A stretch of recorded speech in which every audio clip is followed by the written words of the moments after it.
A German Shepherd mother brings her almost dead pup to a man, and what happens next will shock you. The harsh winter wind howled through the snow-laden trees of northern Michigan, turning the world into a canvas of white and gray. In the growing darkness of a December evening, a German Shepherd mother named Freya pressed forward through knee-deep snow, her heart pounding with each labored step. In her gentle jaws she carried her weakening pup, Max, his usually bright eyes now dulled with fever and exhaustion. 3 days without food, and now this storm. Freya could feel Max's body growing colder despite her efforts to shield him from the brutal wind.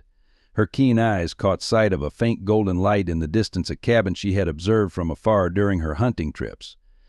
She had watched the lone man who lived there, had seen him leave food for the forest creatures, had noticed the gentle way he tended to injured wildlife. Now, as Max's breathing grew more labored, she knew she had only one choice left. Through the thickening snow, Freya limped toward the light, her maternal instinct overriding years of careful distancing from humans. Sometimes, she knew, salvation came in the form of difficult choices. And tonight, with her son's life hanging by a thread, she would have to trust. Jack Morrison hadn't always lived alone in the woods of northern Michigan. 20 years ago, he had been one of Detroit's most respected veterinarians, known for his gentle hands and unwavering dedication to every animal that crossed his threshold. His small clinic on the outskirts of the city had been a beacon of hope for countless pets and their owners, a place where miracles sometimes happened and where compassion always prevailed. The old brass nameplate still sat in his cabin drawer. Dr. Jack Morrison, DVM Healing Hearts, both furry and human. He would take it out sometimes late at night when the winter winds howled outside his window and remember the weight it once carried.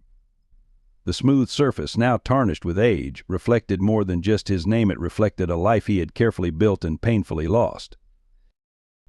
The incident that changed everything happened on a rainy Tuesday in October 2003. Sarah Mitchell had brought in her police dog, Thunder, for what should have been a routine surgery. Jack had performed the procedure hundreds of times before, but that day everything that could go wrong did. Thunder's unexpected reaction to the anesthesia, the desperate hours trying to save him, and the devastating moment when Jack had to tell Sarah that her partner of 7 years hadn't made it, these memories still haunted his dreams.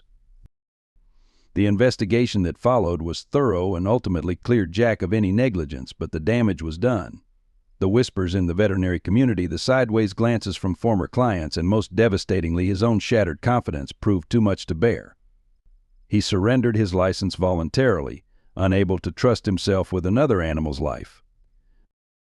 The cabin had been his father's hunting retreat, a place where Jack had spent countless weekends as a child learning about wildlife and the rhythms of the forest. When he left Detroit, it seemed like the natural place to seek refuge. The isolation suited him, and gradually he found a different way to help animals. He began leaving food for the wildlife, tending to injured creatures from a distance, and slowly rebuilding his sense of purpose. The local townspeople knew him as the hermit who lived in the woods, though few understood why. He made monthly trips into town for supplies, speaking little but always nodding politely to those he passed. Some remembered him as the vet who'd lost his way, while others simply saw him as another eccentric soul seeking solitude in the wilderness. Only Thomas Anderson, his oldest friend from veterinary school, knew the full story, and Tom had his own demons to battle. Now at 62, Jack's hair had turned completely silver, and deep lines marked the corners of his eyes, evidence of both laughter and sorrow. His hands, once steady enough to perform the most delicate surgeries, now showed signs of arthritis, though they remained gentle when tending to his wild charges. The pain medication he took for his joints was carefully monitored. He was all too aware of how easy it would be to seek solace in those pills. Every morning he would walk the perimeter of his property, checking the feeding stations he'd set up for the local wildlife. The animals had come to trust him in their own way, keeping their distance but accepting his presence as part of their world. He found peace in these simple routines, in the quiet acknowledgement from the creatures he helped, and in the knowledge that he was still, in his own way, honoring his calling to heal.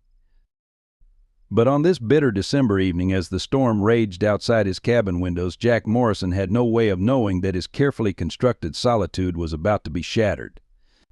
The arrival of a desperate mother and her dying pup would force him to confront not only his past, but also the question that had haunted him for 2 decades: could he trust himself to heal again? The forest surrounding Jack Morrison's cabin had its own hierarchy, a delicate balance of survival and mutual understanding that had evolved over generations. In these woods, Freya had earned her reputation as both protector and provider, known among the local wildlife as the shepherd who watched over the weak.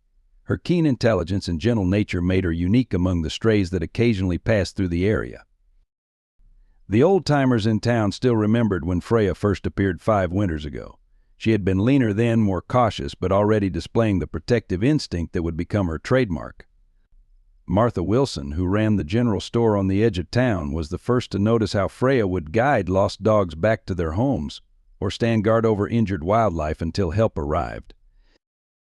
Over time, Freya became something of a local legend.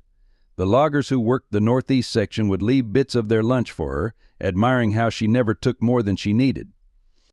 Sometimes they'd spot her leading younger dogs away from dangerous logging areas or warning deer away from hunting zones during season. Even the most hardened outdoorsmen spoke of her with respect, noting how she seemed to understand the delicate balance between human and wildlife territories. The winter nights brought special challenges to the forest community. Predators grew bolder as food became scarce, and the bitter cold threatened the survival of even the hardiest creatures. Yet somehow, under Freya's watchful eye, more animals survived each year. She seemed to know exactly when to guide smaller animals to Jack's feeding stations, though she herself rarely approached them when he was present. Dr. Robert Walker, the town's current veterinarian, had his own theories about Freya. Some dogs, he would say during his coffee breaks at Mary's Diner, just have an old soul about them. He had treated many of the strays Freya had led to his clinic's back door, always finding them in better condition than expected, given their circumstances. That shepherd, he'd marvel, she knows more about triage than some interns I've trained. The arrival of Max had changed something in Freya. Those who regularly observed her noticed how she became more selective in her patrols, focusing primarily on the areas closest to her den. Her hunting patterns shifted to accommodate the needs of her growing pup, and her interactions with other animals became more cautious. The maternal instinct that had always driven her to protect now had a focal point, and Max became her world. But Max was different from the start. Born late in the season, smaller than typical for his breed, he struggled with the harsh realities of forest life. The local wildlife adapted to his presence, with older dogs often sharing their findings with Freya, and even the ravens seemed to keep watch over the pup when his mother had to hunt. It was as if the entire forest community recognized the importance of this tiny life to their guardian. As winter deepened and Max's health began to fade, the forest dynamics shifted.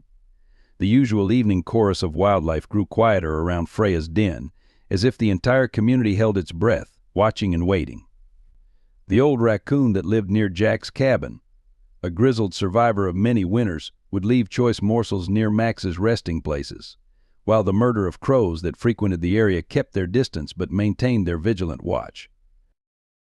In this close-knit wilderness community, every creature seemed to understand that something pivotal was about to unfold. The survival of Max had become more than just a mother's concern. It had become a testament to the very spirit of unity that Freya had fostered in these woods. Millbrook, Michigan, population 2,847, was the kind of town where everyone knew each other's business but pretended they didn't. The main street, lined with brick buildings dating back to the 1920s, told its own story of economic ups and downs. Mary's Diner still served the same apple pie recipe from 1953, and the town council still met every Tuesday in the old courthouse, their debates echoing through halls that had witnessed generations of local politics. Dr. Robert Walker's veterinary clinic occupied what had once been the town's first bank, its limestone facade lending an air of permanence to his practice. The waiting room, with its worn leather chairs and faded prints of hunting dogs, served as an unofficial gathering place where local opinions formed and reformed. Here, farmers would discuss the harsh winter while their cattle waited for checkups, and elderly ladies with aging cats would share their thoughts on everything from weather patterns to town gossip. The topic of Jack Morrison remained a sensitive one in Millbrook. The older residents remembered him as the brilliant young veterinarian from Detroit who had lost his way, while newcomers knew him only as the mysterious hermit who lived out past Wilson's Creek. The town's attitude toward him was complicated by the fact that many still sought his unofficial advice, especially when Dr. Walker's fees proved too steep for their budgets. Mayor Elizabeth Parker, serving her third term, maintained a diplomatic silence on the subject of Jack Morrison. She understood the delicate balance required in a town where traditional values met modern challenges. The recent proposal to expand Dr. Walker's clinic had sparked heated debates during council meetings, with some arguing for progress while others advocated maintaining the town's existing character. The local newspaper, the Millbrook Chronicle, run by the perpetually curious Samuel Henderson, occasionally printed subtle references to Jack's continued influence on the community. His weekly column, Woods and Wildlife, never mentioned Jack by name but often described the remarkable recoveries of various animals found near Wilson's Creek, attributing them to local guardian angels. The town's children grew up hearing stories about the kind doctor who lived in the woods, helping animals but never asking for payment or recognition. These tales, passed around during recess at Millbrook Elementary, had taken on an almost mythical quality, though they contained more truth than most adults cared to admit. At the Red Oak Tavern, where hunters and loggers gathered after long days in the forest, conversations about Jack Morrison tended to be more candid. They spoke of mysterious food caches appearing in the woods during the harshest winter months, and of injured animals that somehow found their way to safety. The tavern's owner, James McCarthy, a Vietnam veteran who understood the desire for solitude, kept a special bottle of Scottish whiskey behind the bar, waiting for the day Jack might return to town. The annual Millbrook Winter Festival had left Jack's name on the donor list despite his absence, honoring his past contributions to the community. Each year, someone anonymously paid his membership dues to the local historical society, maintaining his connection to the town he'd left behind. These small gestures spoke to the complicated relationship between a man who sought isolation and a community that refused to completely let him go. As December's bitter wind swept through Millbrook streets, the town's residents huddled in their homes, swapping stories over phone lines and back fences. None of them could have predicted how their carefully maintained social equilibrium was about to shift, or how the arrival of a desperate German Shepherd mother at Jack Morrison's cabin would force them all to confront their long-held beliefs about redemption, community, and second chances. The night Freya arrived at Jack Morrison's cabin, the temperature had plummeted to 15 degrees below zero, and the wind chill made it feel even colder. Jack had just finished his evening routine of checking the cabin supplies when he heard the faint scratching at his door. Opening it, he found himself staring into the desperate eyes of a German Shepherd, her muzzle gray with frost, a limp puppy dangling from her mouth. For a moment, Jack's hands trembled as memories of his last surgery flooded back. The weight of his past failures pressed down on him like the heavy snow outside, threatening to paralyze him. But the puppy's labored breathing left no time for hesitation. With careful movements that belied his inner turmoil, Jack gathered the small bundle from Freya's mouth, noting how she released her precious cargo only after looking deep into his eyes.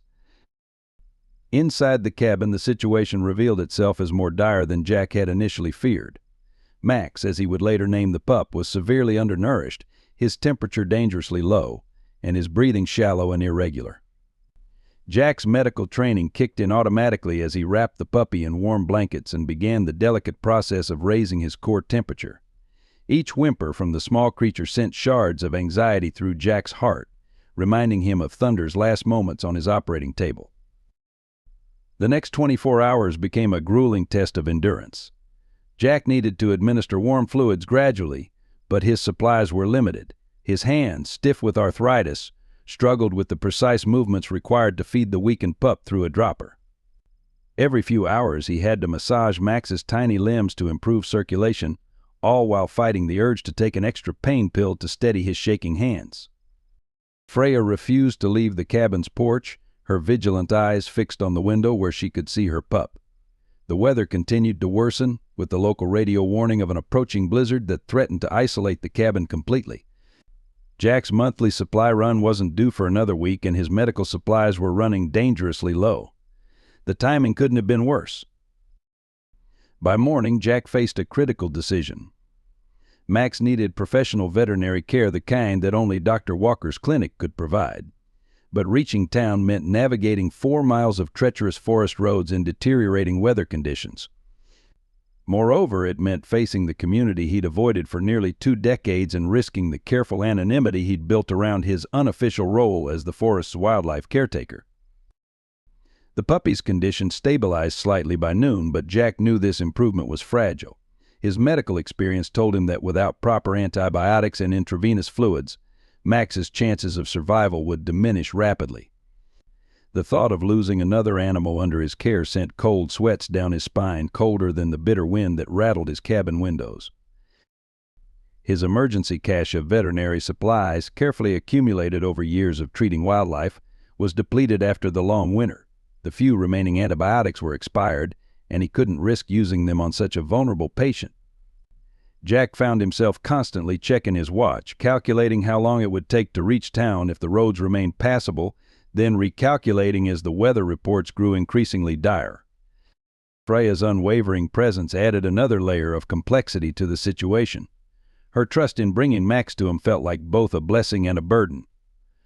Each time she caught his eye through the window, Jack saw the same desperate hope he'd seen in countless pet owners' faces during his years of practice, the unspoken plea to make everything right. This time, however, failure wasn't an option he could live with. As evening approached again, Max's breathing became more labored. The puppy's struggle for life forced Jack to confront not only the immediate crisis but also his deeper fears. Every medical decision he made was haunted by the memory of Thunder. Every moment of hesitation weighted with the knowledge that a life hung in the balance. The storm outside mirrored the turbulence in his soul, while the dwindling supplies and deteriorating weather created a perfect storm of challenges that demanded immediate action. Dr. Robert Walker sat in his darkened office long after his clinic had closed, staring at the worn manila folder on his desk.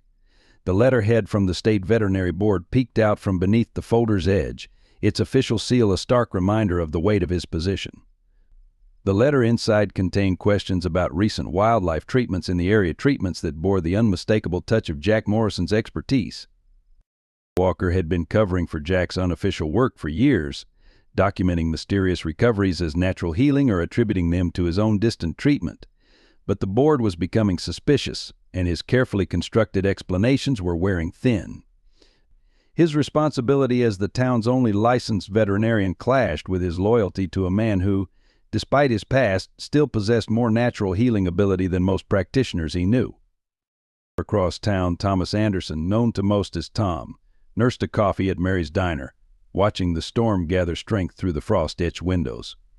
His position as the Regional Wildlife Service Coordinator had become increasingly complicated over the past months.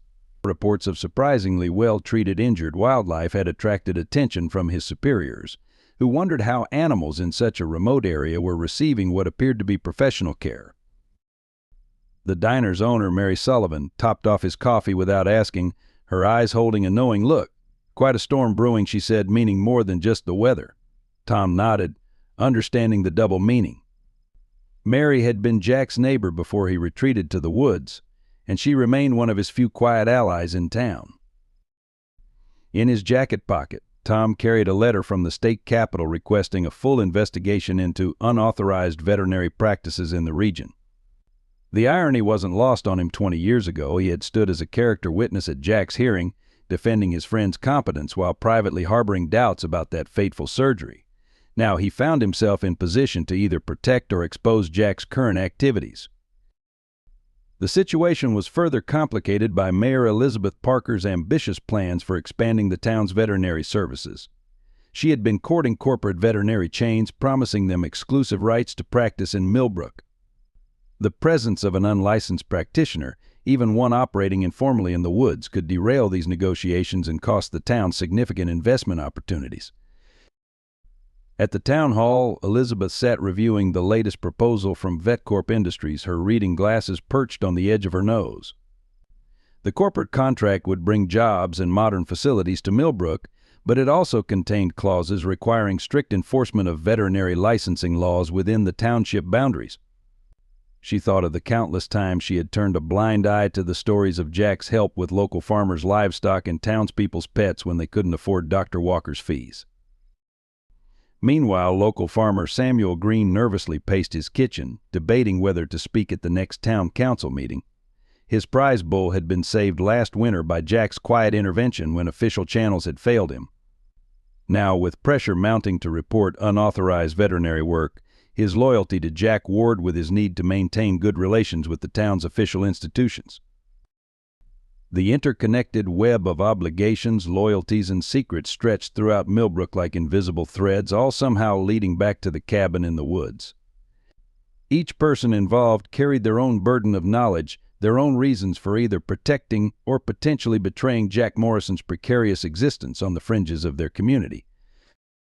As the storm clouds gathered over Millbrook, these hidden currents of conflict threatened to surface. The arrival of Freya and her dying pup at Jack's cabin would soon force each person to confront their own role in the delicate balance they had maintained for so long. The time for sitting on fences and looking the other way was drawing to a close, and decisions would need to be made that would affect not just Jack's future, but the very fabric of their community. The Millbrook Town Council meeting room buzzed with tension as residents filed in from the snow-covered streets. The agenda's final item, innocuously listed as discussion of local veterinary services, had drawn an unprecedented crowd.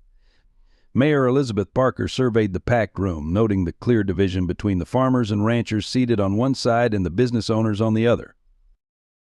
Dr. Robert Walker occupied his usual seat in the front row, his normally confident posture betraying subtle signs of discomfort. Beside him sat Charles Harrison, the polished representative from VetCorp Industries, whose presence had sparked numerous whispered conversations.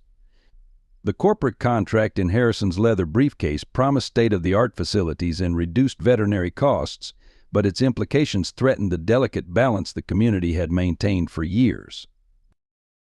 The licensing issue must be addressed, Harrison stated firmly, his voice carrying across the suddenly silent room. Our investment requires certainty that all veterinary services in the area comply with state regulations. We cannot operate in an environment where unauthorized practitioners undermine professional standards. His words hung in the air like frost, causing several farmers to shift uncomfortably in their seats. Samuel Green, whose family had farmed in Millbrook for 4 generations, stood slowly. "Some of us can't afford fancy clinic prices," he declared, his weathered hands gripping the podium. "When my animals need help in the middle of the night, or when the weather's too bad for travel, we need solutions that work for our community." The unspoken reference to Jack Morrison's assistance drew knowing nods from many in attendance. Mayor Parker attempted to maintain order as the discussion grew heated. "We must consider progress while respecting our community's unique needs," she offered diplomatically. But the divide in the room deepened as more residents rose to speak. Martha Wilson from the general store recounted how unauthorized wildlife care had prevented a rabies outbreak the previous spring. Gerald Thompson, the bank manager, countered with statistics about potential job growth from corporate investment. Outside the town hall, the evening news crew from the regional station set up their equipment, drawn by rumors of the controversy. Their presence added another layer of pressure to an already volatile situation. Local reporter Sarah Jenkins, who had grown up in Millbrook, struggled to maintain objectivity as she interviewed residents she'd known her entire life about their positions on the issue. The debate spilled over into Mary's Diner after the meeting, where Tom Anderson sat listening to both sides argue their cases. His official role demanded action against unauthorized veterinary work, but his conscience reminded him of countless instances where informal care had saved both domestic and wild animals when official channels proved insufficient or too expensive. The pressure mounted as state officials began making inquiries. The Regional Veterinary Board sent representatives to investigate complaints about unauthorized treatments. Their questions, though professionally posed, carried implicit threats of legal consequences for those providing or facilitating unlicensed veterinary care. Local law enforcement found themselves in an equally difficult position. Sheriff David Patterson had known Jack Morrison since high school and understood the vital role he played in the community. Yet the increasing scrutiny forced him to consider his official duties against his personal loyalties. His deputies reported growing tensions between residents who supported maintaining the status quo and those who favored corporate development. The situation reached a critical point when anonymous letters began appearing in the Millbrook Chronicle, detailing specific instances of unauthorized veterinary care. Each publication sparked new debates and forced more community members to choose sides. The paper's editor, William Foster, struggled to maintain balanced coverage while protecting sources and respecting long-standing community relationships. As winter deepened its hold on Millbrook, the pressure continued to build. The arrival of Freya and her critically ill pup at Jack Morrison's cabin would soon force these simmering tensions to boil over, challenging each resident to examine their values and loyalties. The community stood on the brink of a decision that would reshape not just their approach to animal care, but the very nature of their small town's identity. During the third night of Max's treatment, Jack Morrison witnessed something that shifted his perspective entirely. As he administered another round of warm fluids to the weakened pup, Freya, who had maintained her vigilant watch from the porch, deliberately caught his gaze. In that moment of connection, her eyes conveyed not just desperation but also an implicit understanding. She moved closer to the window, pressing her nose against the frozen glass, and released a soft whine that seemed to pierce straight through Jack's carefully constructed emotional barriers. The severity of the winter storm had forced Jack to allow Freya inside the cabin, breaking his long-standing rule about maintaining distance from the animals he treated. Her presence brought unexpected warmth to the sparse living space, her careful movements and attentive behavior displaying an intelligence that reminded Jack of his former therapy dogs from his Detroit practice. As Max's condition gradually stabilized, Jack found himself speaking aloud more frequently, explaining his actions to Freya as he had once done with pet owners. The fever's breaking, he would murmur, noting how the shepherd's ears would perk up at the sound of his voice. He's getting stronger, but we need to be patient. The simple act of articulating his medical decisions helped steady his hands and clear his mind, pushing back the shadows of self-doubt that had haunted him for 2 decades. The turning point came during a particularly challenging night when Max's temperature spiked dangerously high. Jack's supplies had dwindled to almost nothing, and the storm showed no signs of relenting. In his desperation, he found himself reaching for the telephone he hadn't used in years, his trembling fingers dialing Dr. Walker's emergency number. Robert Walker's response surprised him. Instead of judgment or reluctance, his former colleague offered immediate assistance, talking Jack through alternative treatments using household items. "You haven't lost your touch," Jack Walker said quietly. "You're still the best diagnostician I've ever known. Trust your instincts." The conversation, though brief, formed a tentative bridge across years of silence. Word of Jack's efforts to save Max spread through the community's informal networks. Martha Wilson from the general store left a box of medical supplies on his porch, carefully wrapped to protect them from the snow. Old Samuel Green brought fresh straw for bedding, and Mary Sullivan sent containers of her nourishing bone broth through Tom Anderson, who had begun making regular checks on the cabin despite the hazardous weather. Each visitor maintained a respectful distance, honoring Jack's need for space while demonstrating their support. Their quiet assistance allowed him to focus entirely on his patients, and gradually he felt the weight of isolation beginning to lift. Freya's acceptance of these visitors served as a barometer of trust, her calm demeanor reassuring Jack of their genuine intentions. The shepherd's own trust in Jack deepened as Max showed signs of improvement. She began accepting food directly from his hand and would gently nose his arm when she sensed his anxiety rising during particularly delicate procedures. Her intuitive understanding of his emotional state helped Jack navigate the resurfacing memories of his past failures, providing an anchor when doubt threatened to overwhelm him. Tom Anderson's daily visits evolved into longer conversations, usually conducted across the cabin's threshold. He shared updates about the town's situation, carefully avoiding mention of the growing controversy while ensuring Jack remained informed of essential developments. Their renewed connection, built on shared concern for Max's recovery, began healing old wounds neither man had acknowledged for years. As the first week of treatment drew to a close, Jack noticed subtle changes in his own behavior. The precise medical records he kept of Max's progress, initially maintained out of necessity, became a bridge to his former professional identity. His handwriting, shaky at first, steadied as he documented temperature charts and medication schedules. The familiar rhythm of patient care awakened muscle memories he thought long forgotten. Freya's unwavering presence and Max's gradual recovery provided Jack with something he hadn't experienced in years: the opportunity to rebuild his confidence under the watchful eyes of a mother who had chosen to trust him despite his past. Each small victory in Max's treatment reinforced the foundation of mutual trust building between man and animal, creating a healing bond that extended beyond mere medical care. On the 10th day of Max's treatment, an unexpected snowstorm forced Tom Anderson to seek shelter in Jack Morrison's cabin. As the two men sat in the warmth of the wood stove, the familiar scent of coffee brewing created an atmosphere that transported them back to their days as veterinary students. Freya lay watchful by Max's bedding, her presence providing a gentle buffer to the weight of unspoken history between the two former friends.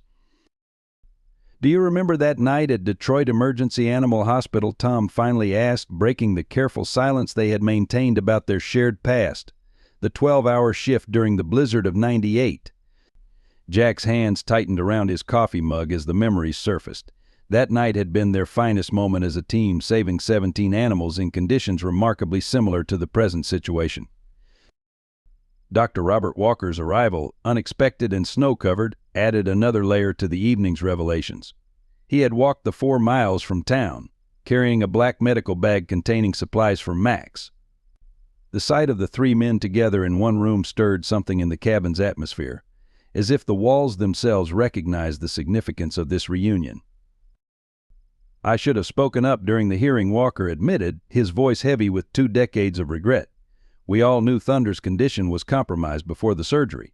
The review board never got the full picture."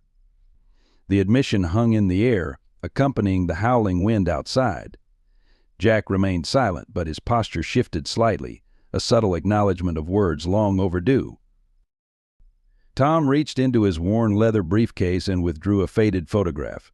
It showed 3 younger men standing proudly in front of Detroit's premier veterinary clinic, their arms around each other's shoulders, their faces bright with possibility. "Sarah Mitchell asked me to give you this," he said quietly, sliding the photo across the table. "She's been following your wildlife work through my reports. She never blamed you, Jack. Thunder's condition was more complex than anyone realized." The revelation about Sarah Mitchell, Thunder's owner, struck Jack with unexpected force. For 20 years he had carried the weight of her imagined condemnation. The knowledge that she had been following his work, understanding his unofficial contributions to wildlife care, created hairline cracks in the fortress of guilt he had built around himself. Walker pulled out his own contribution to the evening's unveiling official medical records from Thunder's case that had never been presented at the hearing. The board's investigation was rushed, he explained, spreading the documents on the table. Political pressure to make an example of someone after several high-profile cases. You were an easy target, Jack, with your high-profile practice and perfect record. Nobody expected you to withdraw your license voluntarily. As the 3 men pored over the old records, Freya moved closer, her warm presence seeming to encourage their continued honesty. Max stirred in his sleep, his breathing now steady and strong, a living testament to Jack's undiminished skills. The puppy's recovery process had become a bridge not only to healing old wounds but also to revealing long-buried truths. The conversation shifted to more recent events, specifically the growing pressure from corporate veterinary interests in Millbrook. Walker shared his concerns about the potential loss of personalized care in their community. "The board's recent inquiries aren't coincidental," he noted. VetCorp's expansion plans have raised questions about unauthorized wildlife treatment in several counties. Tom's position as Wildlife Service Coordinator had given him a unique perspective on Jack's indirect influence over the years. The survival rates for injured wildlife in this region are significantly higher than anywhere else in the state, he revealed. "Your methods have been studied, Jack, even if nobody knew it was you. Some of your techniques have been adopted by rehabilitation centers across the country." As the evening deepened and the storm raged outside, the 3 men found themselves rebuilding connections that had been severed by time and circumstance. Their shared history, both painful and triumphant, provided context for their current challenges. The presence of Freya and Max added purpose to their reunion, offering a chance to right past wrongs and forge a new path forward. The morning after the impromptu reunion at Jack's cabin brought unexpected developments. Samuel Green arrived early, his truck carefully navigating the snow-covered path, carrying not only fresh supplies but also news from town. Behind him came a procession of 3 more vehicles, each bearing community members who had chosen to take a stand in their own way. Martha Wilson had organized a network of local business owners who opposed VetCorp's aggressive expansion plans. She presented their case to Jack, Walker, and Tom with the precision of someone accustomed to managing complex inventory systems. We've documented every instance where community-based veterinary care saved both lives and livelihood, she explained, spreading papers across Jack's kitchen table. The corporate model simply cannot serve our region's unique needs. Sheriff David Patterson's arrival marked a significant shift in official support. His presence, though unofficial, carried weight. The department has received pressure to investigate unauthorized veterinary care. He acknowledged watching Max take tentative steps around the cabin floor while Freya observed proudly. But we've also seen how this informal system has prevented countless tragedies. Sometimes law enforcement requires understanding the spirit of the law, not just its letter. Mary Sullivan transformed Jack's cabin into an impromptu headquarters, establishing a communication network through her diner. Her regular customers became vital information conduits, sharing updates about VetCorp's movements and the state board's investigations. Her practical approach to organizing support reminded Jack of their shared history and community service projects decades ago. Dr. Walker's professional reputation provided legitimacy to their cause. He began documenting cases where traditional veterinary services fell short of community needs, particularly in emergency situations and severe weather conditions. His detailed reports, backed by years of professional experience, created a compelling argument for maintaining flexible, community-based care options. Tom Anderson's role evolved beyond his official capacity. His connections with wildlife rehabilitation centers across the state helped build a case for the effectiveness of local knowledge and immediate response capabilities. He coordinated with environmental groups who recognized the value of having experienced caregivers embedded within rural communities. The local newspaper editor, William Foster, approached the situation with unexpected support. Instead of sensationalizing the controversy, he began publishing a series of in-depth articles examining the complex relationships between professional veterinary services and community care networks. His balanced reporting helped shift public opinion by highlighting the practical realities of rural animal care. Young veterinary students from the state university, having heard about the situation through Dr. Walker's professional networks, began visiting the cabin to learn from Jack's experience with wildlife rehabilitation.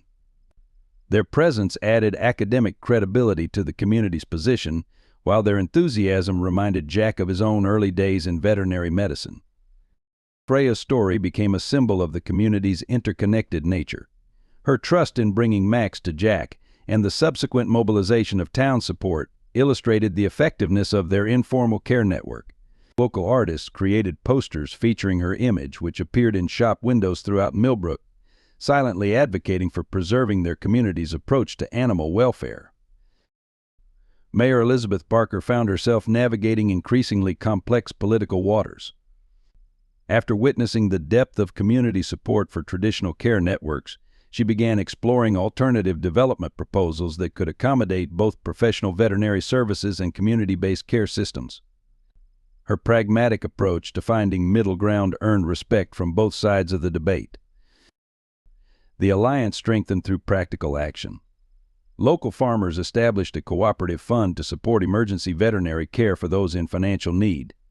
Business owners contributed supplies and resources to maintain the informal care network. Even those who initially supported VetCorp's proposal began recognizing the value of maintaining their community's traditional support systems. As Max continued his recovery, becoming stronger each day, the cabin became more than just a shelter from the storm. It transformed into a symbol of community resilience and adaptation. The sight of the once reclusive Jack Morrison working alongside his neighbors, sharing his knowledge while learning from their experiences, represented the possibility of finding balance between progress and tradition. The discovery came during a routine examination of Max's medical records. Dr. Walker had brought over his clinic's archives to cross-reference treatment protocols when he noticed something unusual. Spreading the documents across Jack's kitchen table, he pointed to a series of intake forms from the previous spring. These markings, he said, indicating a distinctive pattern of scarring on Max's littermates. I've seen them before. Jack leaned closer, his reading glasses perched on the edge of his nose. The medical histories revealed a disturbing pattern, multiple cases of German Shepherd puppies showing similar genetic characteristics. all appearing in the region over the past year. Each case documented identical health issues: compromised immune systems, respiratory vulnerabilities, and unusual stress responses to standard medications. Sarah Mitchell's unexpected arrival at the cabin that evening added another piece to the puzzle. Now retired from the K-9 unit, she brought with her Thunder's complete medical history, including details that had never made it into the official investigation. Thunder wasn't the first police dog to have that reaction to routine anesthesia, she explained, her voice steady but her hands trembling slightly as she shared the information. There were others, all with similar breeding histories. As they pieced together the information, a troubling picture emerged. A commercial breeding operation outside town had been selectively breeding German Shepherds for enhanced physical characteristics, disregarding the health implications for the puppies. Freya, they discovered, had escaped from this facility, her maternal instincts driving her to protect not only Max but other vulnerable animals in the area. The weather-beaten ledger Tom Anderson brought from the Wildlife Service office provided the final confirmation. Reports of injured animals in the region showed a clear pattern. Freya had been systematically monitoring the breeding facility's boundaries, guiding weakened animals to safety and ultimately bringing her own ailing pup to the one person she had observed helping others. Jack's hands shook as he read through the documentation. The breeding operations practices explained why Max had struggled with basic medications, why traditional treatments had proven ineffective, and why Freya had shown such exceptional intelligence and protective instincts. The revelation transformed their understanding of both animals' behavior and validated Jack's intuitive adjustments to standard treatment protocols. Sheriff Patterson arrived later that evening, bringing with him official complaints filed against the breeding facility over the past 5 years. Each report had been systematically buried through legal maneuvering and political pressure. The facility's connections to large commercial interests had protected it from proper investigation, while local veterinarians who raised concerns found themselves facing licensing scrutiny. As the group worked late into the night, organizing evidence and connecting seemingly unrelated incidents, Max slept peacefully by the fire, his breathing finally strong and regular. Freya maintained her vigilant watch, but her posture had changed. She no longer showed signs of anxiety when visitors arrived, as if sensing that her mission to expose the truth had finally succeeded. The implications of their discoveries reached far beyond Max's treatment. They had uncovered not just a case of irresponsible breeding, but a systemic failure to protect animal welfare in favor of commercial interests. The same forces now pushing for corporate veterinary control had been suppressing evidence of malpractice that could have prevented countless animals from suffering. For Jack, the revelation brought both vindication and renewed purpose. His careful documentation of Max's treatment, combined with his years of unofficial wildlife care, provided a compelling testament to the importance of individualized, compassionate animal care. The very practices that had forced him into isolation now stood as evidence of his unwavering commitment to animal welfare, regardless of professional consequences. The morning after their discoveries about the breeding facility, Jack Morrison faced the most difficult decision of his post-Detroit life. Dr. Walker had brought news that the State Veterinary Board was launching a formal investigation into unauthorized practice, requiring all local veterinarians to submit detailed records of their recent cases. The timing left no doubt about the connection to their recent findings. "They're offering to reinstate your license, Jack," Dr. Walker explained, placing the official letter on the kitchen table. "Full privileges, no probationary period in exchange for your silence about the breeding facility." The offer represented everything Jack had lost 20 years ago, but accepting it would mean abandoning the investigation that could prevent further animal suffering. Sheriff Patterson presented his own dilemma. "The county prosecutor is willing to drop any potential charges for unauthorized practice," he said, his voice heavy with the weight of his position. "But they want all documentation of previous treatments surrendered, including your records of Max's case." The choice would effectively erase the evidence they needed to build a case against the breeding operation. Tom Anderson's situation proved equally challenging. His superiors at the Wildlife Service had presented him with transfer orders to a prestigious position in Washington, D.C., contingent upon his immediate withdrawal from the local investigation. The promotion would allow him to influence wildlife policy at a national level, but stepping away now would remove crucial official support from their efforts. In the clinic, Dr. Walker confronted his own ethical crossroads. VetCorp had enhanced their offer, proposing to make him regional director of their new facilities, with the authority to implement his own treatment protocols. The position would provide resources he'd always dreamed of, but accepting would require him to terminate his support of Jack's unofficial practice and the ongoing investigation. Mayor Elizabeth Parker arrived at the cabin that afternoon, her usual political confidence replaced by genuine concern. The town council is split, she reported. Half want to proceed with VetCorp's development plan, arguing it will bring jobs and economic growth. The other half support maintaining our current system, but we're facing pressure from state officials to modernize our veterinary services. As these conversations unfolded, Freya remained by Max's side, her watchful presence a reminder of what was at stake. The puppy's recovery represented not just a single success story, but a testament to the value of individualized, compassionate care that prioritized animal welfare over corporate profits. Sarah Mitchell, who had been quietly documenting similar cases across the state, presented her own challenging choice. Her position as a respected former K-9 officer gave her testimony particular weight, but coming forward would mean confronting powerful interests that could affect her pension and reputation in law enforcement circles. The group gathered in Jack's cabin that evening, each bearing the burden of their respective decisions. The weight of 20 years of silence, compromise, and buried truths hung heavy in the air. They had uncovered a system of exploitation that reached far beyond their small town, but challenging it would require sacrifices from each of them. As they discussed their options, Max's steady breathing and Freya's unwavering vigilance served as constant reminders of their fundamental purpose, the protection of those who couldn't protect themselves. The choices before them would define not just their individual futures, but the very nature of animal care in their community. The crisis began with an unexpected visit from state officials. 3 black SUVs arrived at Dr. Walker's clinic early Monday morning, carrying veterinary board investigators and corporate attorneys.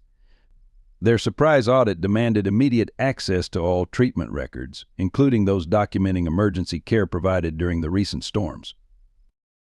Within hours, the ripple effects reached Jack's cabin.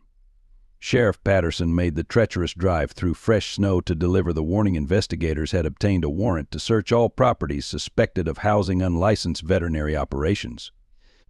The implications were clear. Someone had provided detailed information about Jack's unofficial practice.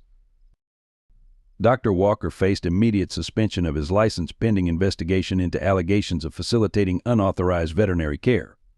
Thailand closure of his clinic left Millbrook without official veterinary services just as another winter storm approached.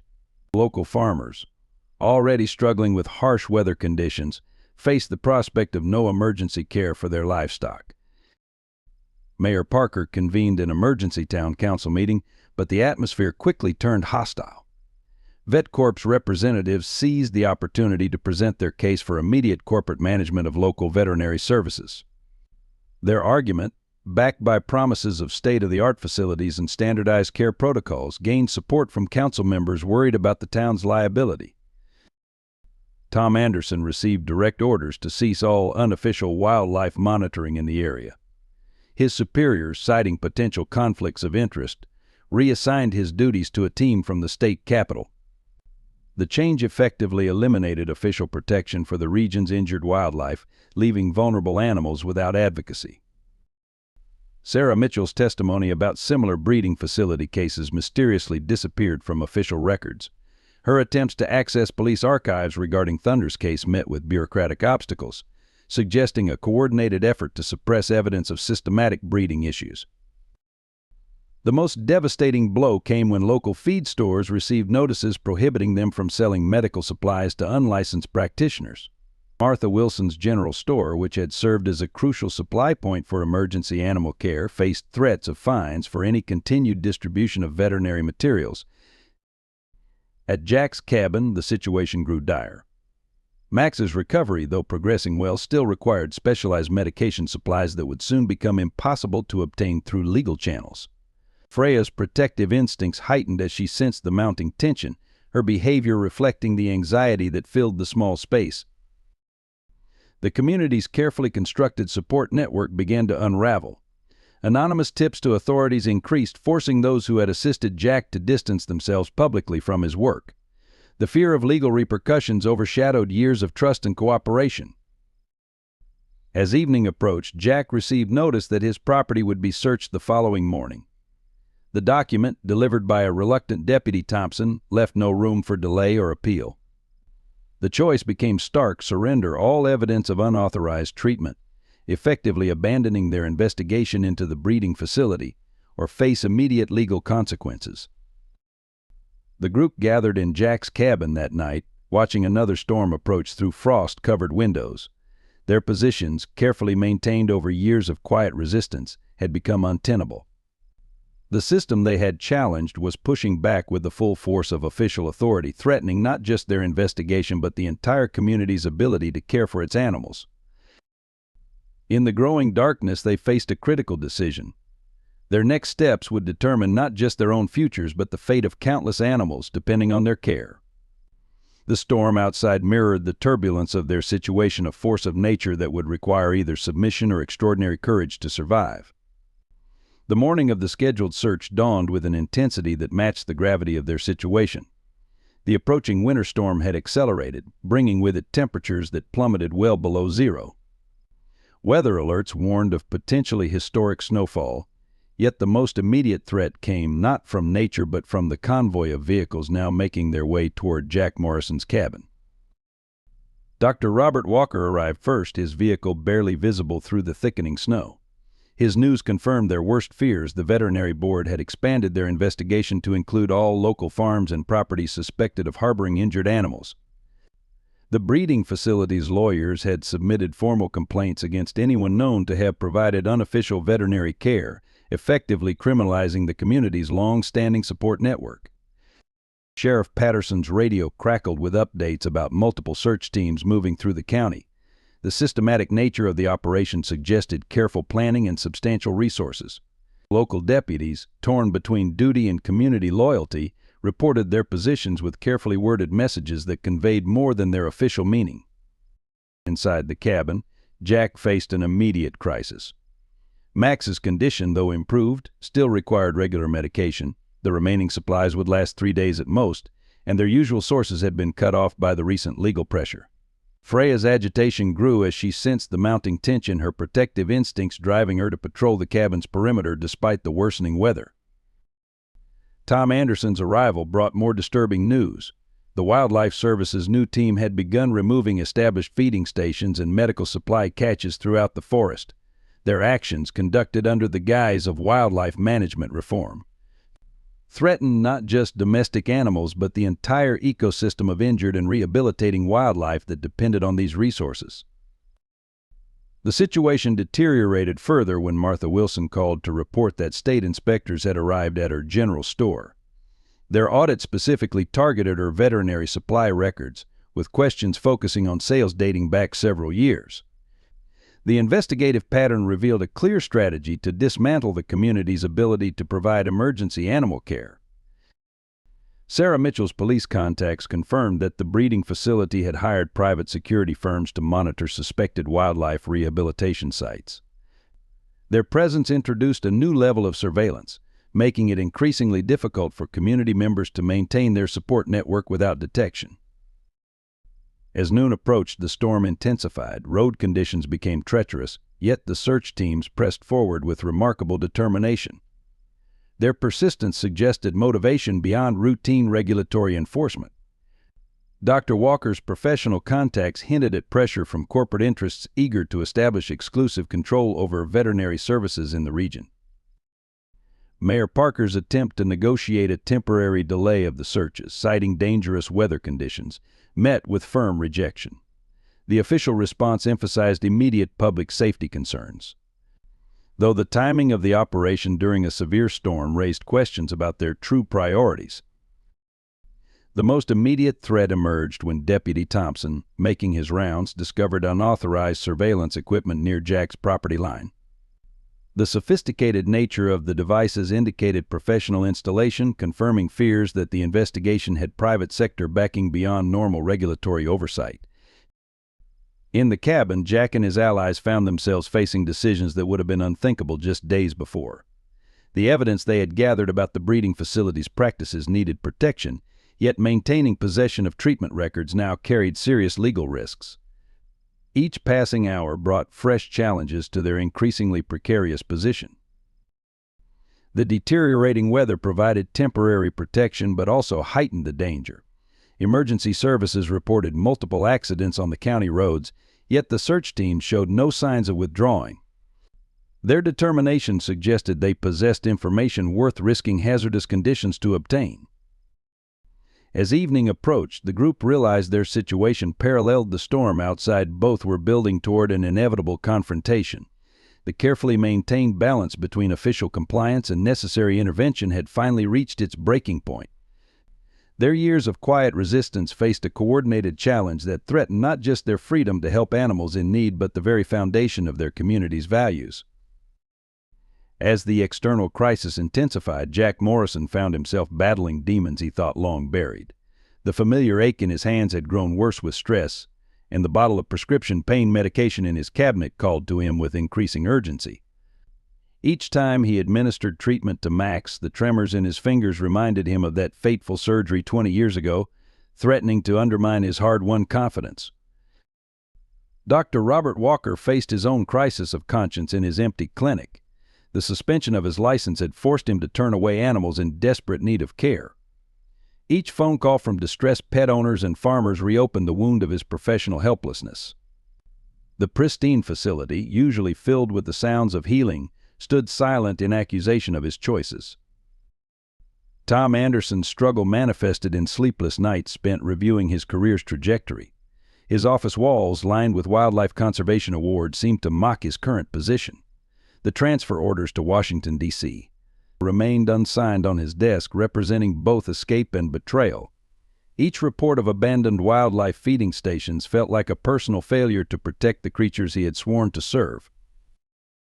Sarah Mitchell found herself reliving Thunder's final moments with renewed anguish. The German Shepherd's death had shaped her entire career in law enforcement, and now, watching Max's recovery, she confronted the possibility that the truth about that day might have been deliberately obscured. Her retirement badge, once a symbol of proud service, now felt heavy with the weight of unresolved questions. Mayor Elizabeth Parker discovered that decades of political compromise had left her ill-equipped for moral absolutes. Each constituent story of animals saved through unofficial channels challenged her carefully maintained balance between progress and tradition. The framed photographs of groundbreaking ceremonies in her office, once sources of pride, now seemed hollow achievements compared to the community's genuine needs. Sheriff Patterson's internal conflict played out in his daily patrol routes. Every welfare check on local farms forced him to choose between his oath to uphold the law and his duty to protect his community. The badge that had guided his actions for 25 years suddenly offered no clear direction in this gray area between legal authority and moral necessity. Martha Wilson's battle manifested in her store's inventory system. Each entry of veterinary supplies sold without question to trusted customers now represented potential legal liability. The careful records she had maintained to ensure responsible distribution became evidence that could harm the very people she had tried to help. In Jack's cabin, Freya's protective behavior reflected the group's mounting anxiety. Her steady gaze followed each human's movements, as if understanding the internal struggles behind their tense discussions. Max's improving condition offered hope, but also heightened the stakes of their resistance. The puppy's recovery embodied everything they fought to preserve the right to help animals without corporate oversight or profit motivation. The evening brought no relief from their personal demons. Dr. Walker found himself repeatedly checking his phone for messages from the veterinary board, each silence amplifying his sense of professional isolation. Tom Anderson obsessively reviewed satellite maps of the forest, marking each dismantled feeding station like wounds on his conscience. Sarah Mitchell cleaned her service weapon, a habit from her police days that surfaced during times of stress. Jack's struggle became most acute during the quiet moments of animal care, his medical knowledge sharp as ever, warred with his physical limitations and emotional scars. The careful notes he maintained on Max's treatment reminded him of countless files from his Detroit practice, each representing lives he had touched before fear and doubt drove him into isolation.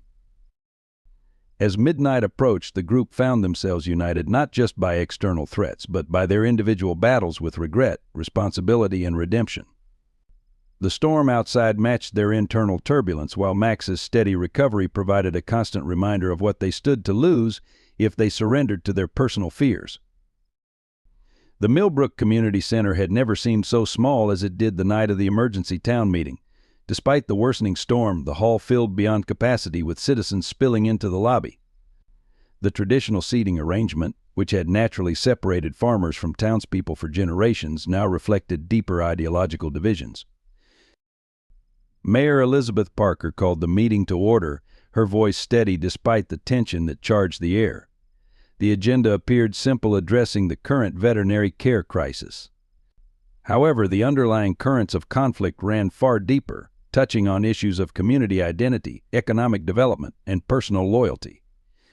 Charles Harrison, VetCorp's representative, presented his case with polished precision. His PowerPoint slides depicted state-of-the-art facilities, impressive statistics, and promises of economic growth. Modernization is inevitable, he declared, his corporate confidence filling the room. The question is whether Millbrook will lead this transition or be left behind. Samuel Green, speaking for the agricultural community, countered with generations of practical experience. His weathered hands gripped the podium as he described midnight emergencies where unofficial care networks had saved valuable livestock. Your corporate protocols won't help when a horse colics at 2 a.m. in a blizzard, he argued, earning murmurs of agreement from one side of the room and dismissive looks from the other. The division deepened as Mary Sullivan detailed the impact on local businesses. Her diner had served as an informal message center for those seeking emergency animal care. We're not just talking about veterinary services, she explained. We're talking about the ways we support each other, the relationships we've built over decades. The corporate faction, led by newer residents and business owners eager for development, presented their own compelling arguments. They spoke of liability concerns, professional standards, and the need for documented procedures. Their vision of progress painted the current informal system as dangerously outdated. The debate grew heated when discussion turned to Dr. Walker's suspended license. His supporters viewed him as a victim of corporate overreach, while others suggested his cooperation with unauthorized practice justified the board's action. The personal nature of these arguments strained long-standing friendships and business relationships. William Foster, the newspaper editor, attempted to maintain objectivity as he documented the community's fracturing. His notes captured the growing rift between those who valued traditional mutual aid and those who prioritized modernization. Each speaker seemed to push the sides further apart, making reconciliation increasingly difficult.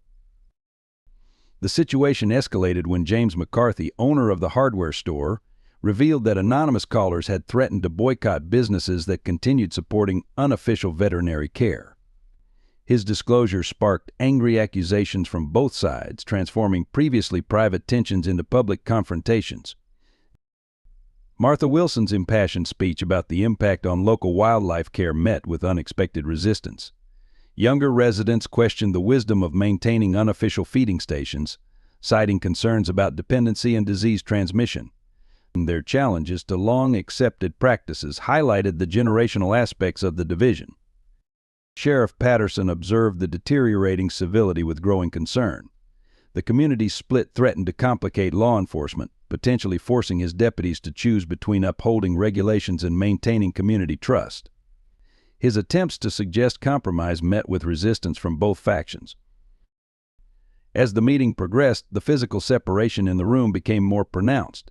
Neighbors who had shared pews at church and tables at community suppers now sat distinctly apart, their body language reflecting their ideological distance. The social fabric that had held Millbrook together through countless challenges showed signs of unraveling. The final blow came when the council attempted to vote on an interim solution. The procedure, usually a formality, devolved into procedural arguments and accusations of bias. Mayor Parker's efforts to maintain order highlighted how deeply the divisions had penetrated even routine civic functions. As the meeting adjourned into the stormy night, the community center emptied with none of the usual lingering conversations and friendly goodbyes. People hurried to their cars in separate groups, their breath forming angry clouds in the cold air. The physical distance between them seemed to mirror the growing emotional chasm within the community.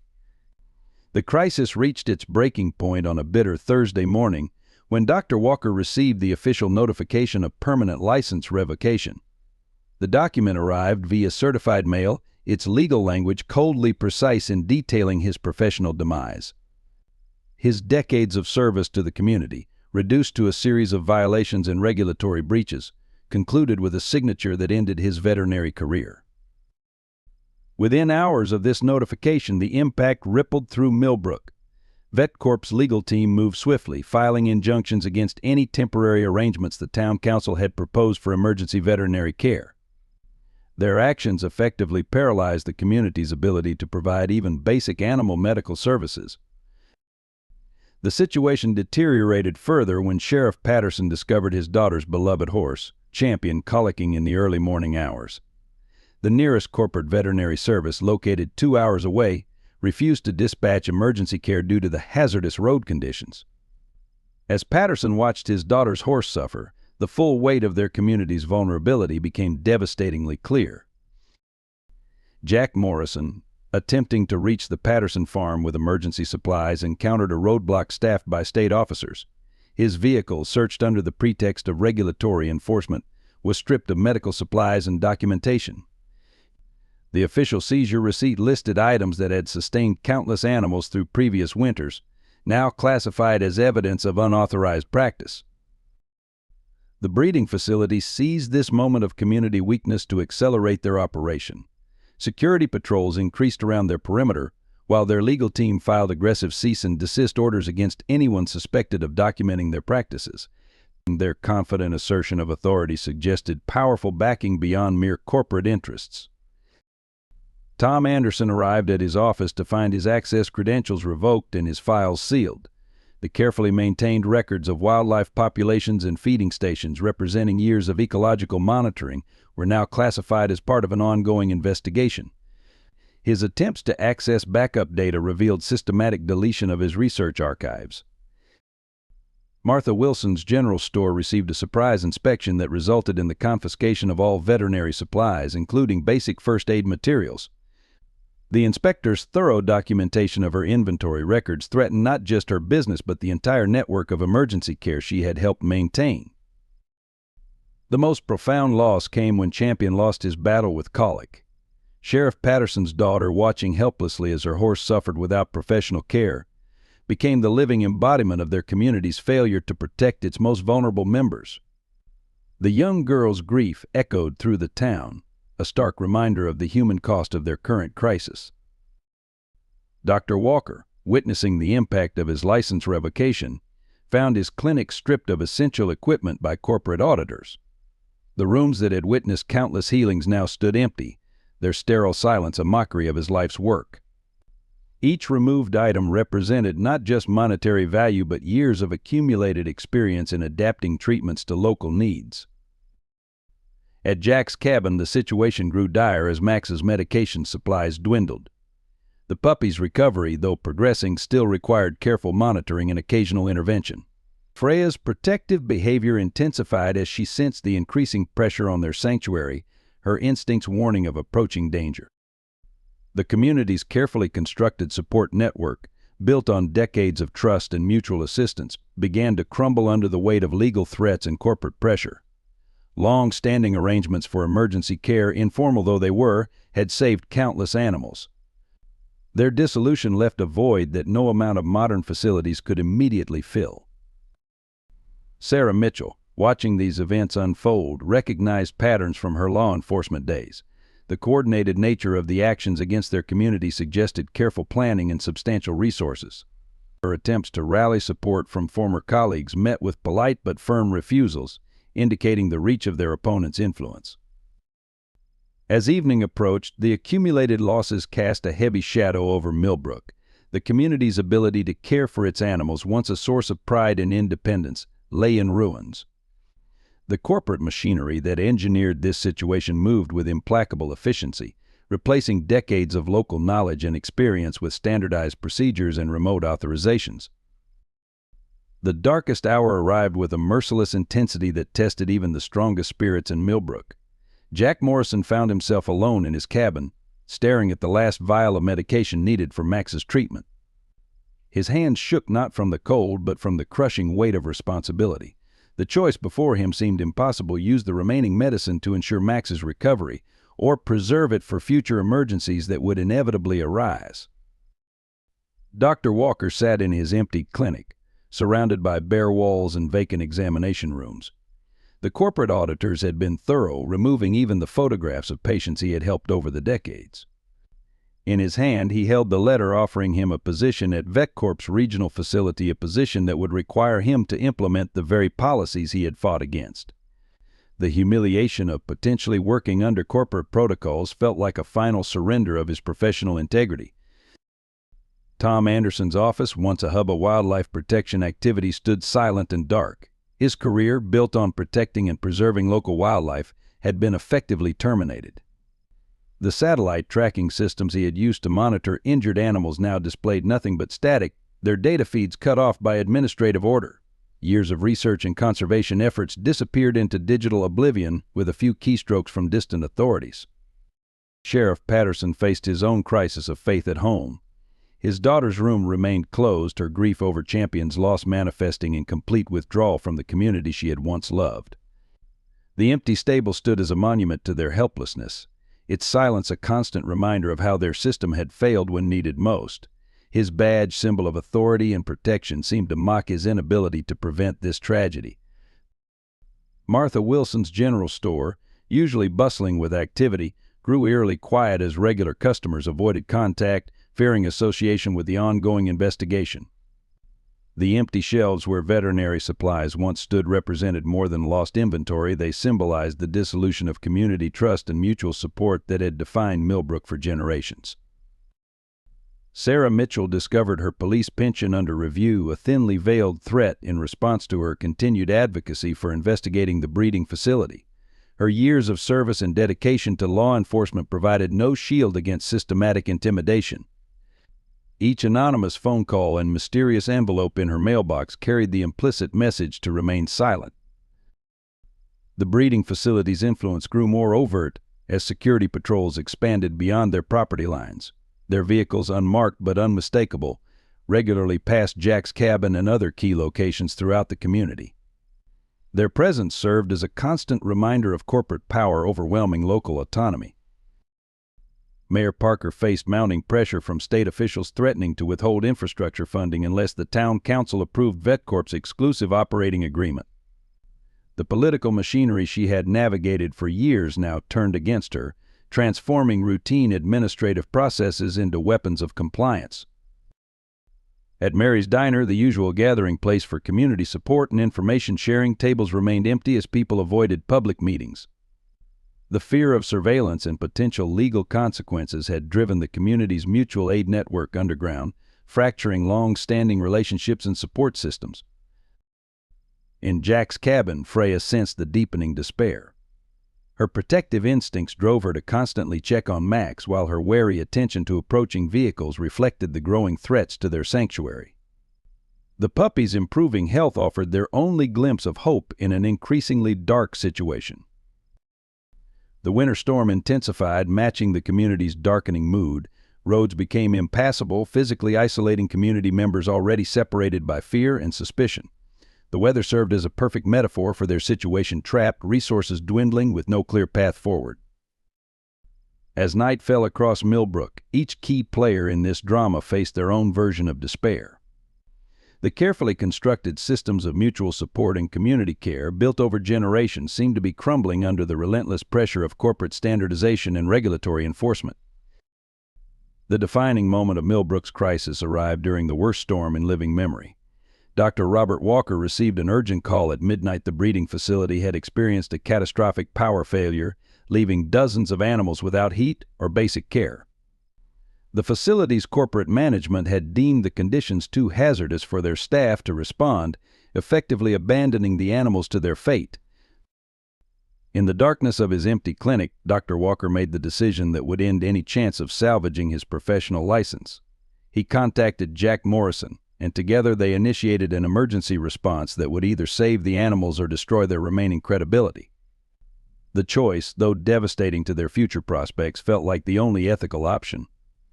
Sheriff Patterson, hearing of their plans, faced his own moment of truth. His official duties demanded he report their intended breach of multiple court orders. Instead, he positioned his patrol car to block the facility's entrance road, using the pretext of weather safety to prevent corporate security from interfering. His career, built over decades of faithful service, balanced on this single act of deliberate oversight. Tom Anderson arrived at Jack's cabin with his official vehicle loaded with emergency supplies, his last act of defiance against the system he had served for so many years. His resignation letter, already drafted, would be transmitted automatically at dawn. Some things matter more than a career, he stated, simply helping to load essential medical equipment into their vehicles. The rescue operation commenced under the cover of darkness and driving snow. Jack Morrison led the way, with Freya unexpectedly joining their convoy.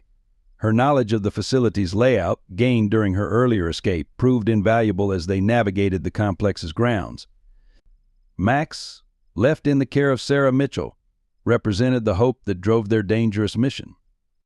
Inside the facility, the situation exceeded their worst expectations. Dozens of dogs, including several new mothers with puppies, huddled in rapidly cooling kennels. The backup generators had failed and the temperature inside the buildings approached freezing. Dr. Walker's experience told him they had less than an hour before hypothermia began claiming lives. Martha Wilson orchestrated a network of local farmers and townspeople, coordinating a relay system to transport the rescued animals to safe locations. Her general store, already under investigation, became the central coordination point for the emergency response.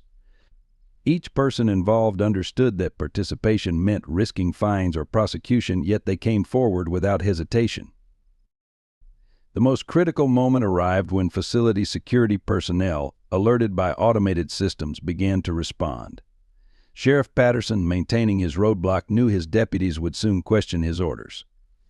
His radio crackled with increasingly urgent requests for situation updates, each one requiring him to choose between truth and necessity.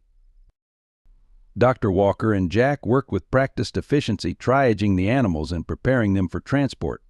Their combined experience, though officially discredited, saved precious minutes as they assessed and treated the most vulnerable cases. Every medical decision relied on years of practical knowledge that no corporate protocol could replicate. The operation's turning point came when Freya discovered a hidden section of the facility, leading them to a room full of documentation that detailed years of unethical breeding practices.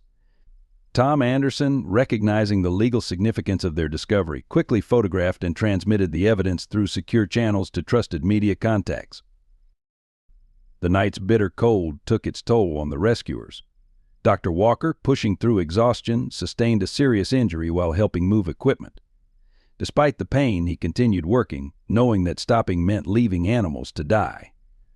His dedication inspired others to push beyond their limits, creating a momentum that carried them through the grueling hours. As dawn approached, the full scope of their sacrifice became clear. Careers, reputations, and professional standings lay in ruins, surrendered in service of a greater calling. Yet among the exhausted rescuers, no one expressed regret. The sight of saved animals, now safe in temporary shelters throughout the community, justified every personal loss. Mayor Parker, arriving at the scene as the operation concluded, surveyed the situation with tears freezing on her cheeks. "Some choices define us," she declared, ending any pretense of official ignorance. Her political career would likely end, but her public acknowledgement of the rescue's necessity gave others courage to stand openly in support. In the growing light of morning, as the storm began to ease, the rescuers gathered one final time at Jack's cabin. Their actions had crossed a point of no return, yet their shared sacrifice had forged a new kind of strength. The community that emerged from that night would never be the same, but perhaps it would be something better, something built on the foundation of courage and principle rather than convenience and compromise.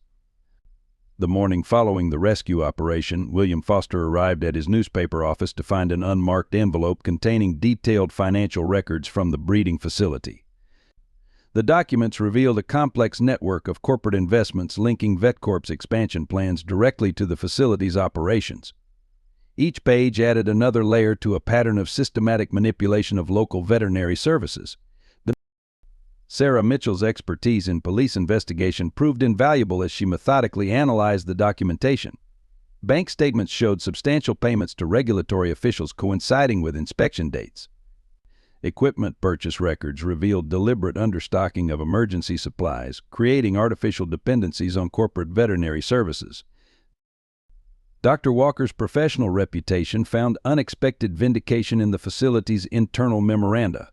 Communications between corporate executives discussed targeting his practice specifically, viewing his community-oriented approach as a threat to their standardized business model. The systematic nature of their campaign against him emerged in carefully documented strategies to undermine local veterinary practices. Tom Anderson's wildlife monitoring data, presumed lost in the administrative purge, resurfaced through encrypted backups maintained by sympathetic colleagues in other districts.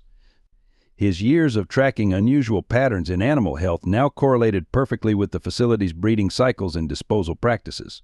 The scientific evidence supported every concern the community had raised about the operation's impact on local wildlife. The most damaging evidence came from the facility's own security cameras.